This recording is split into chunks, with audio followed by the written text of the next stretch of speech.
સુરતના ડિંડોલી વિસ્તારમાં 6 વર્ષીય બાળક અપહરણ થવાનો મામલો. સુરત ક્રાઇમ બ્રાન્ચે બાળકને શોધી કાઢ્યો. પિતાએ જ પોતાના બાળકનું અપહરણ કર્યું હતું. પિતાએ 9 લાખનું દેવું હતું. સસરા પાસે આરોપી પિતા ખંડણી માંગવાનું હતું.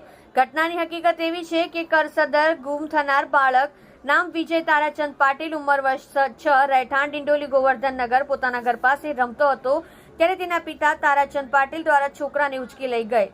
જે બાબતે સુરતની Dindoli police, DCB, PCB, SOG, LCB તમામ બાળકની શોધમાં લાગ્યા હતા. છેવટે સુરત શહેર ક્રાઇમ બ્રાન્ચ પોલીસ દ્વારા ગુમ થનાર બાળક વિજયને તેના પિતા દ્વારા અપહરણ થયાનું ખબર પડતા તેના પિતા તારાચંદ પાટીલને પકડી પાડી બાળકને હેમખેમ લાવી અપહરણનો ગુનો ડિટેક્ટ કર્યો હતો.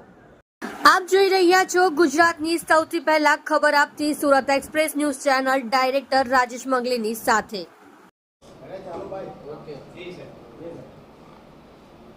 ગઈ તારીખ 6 જુલાઈ 2024ના રોજ જીજ્ઞાનગર ડિંડોલી પાસેથી તારાચંદ ઉત્તમ પાટીલના એક 6 વર્ષના બાળકનું કિડનેપ થયો હતો. 6 તારીખે આ બાળક ગુમ થતા એના પિતાજીએ 7 તારીખે પોલીસને ઇન્ફોર્મ કર્યા હતા.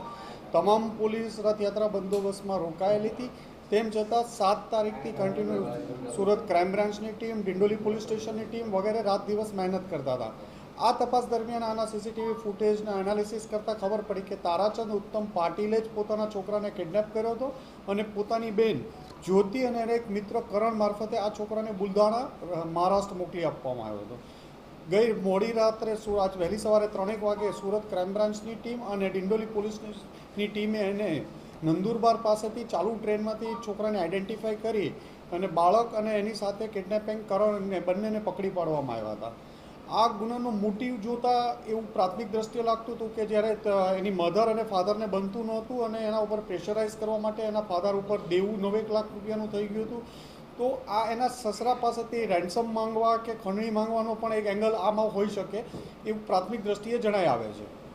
હાલ આમાં એના ફાધર તારાચંદ ઉત્તમ પાટીલ, એની બહેન જ્યોતિ ઠાકરે અને કરણ વાકોડે 3ની ધરપકડ કરવામાં આવી છે અને આગળની તપાસ ચાલુ છે.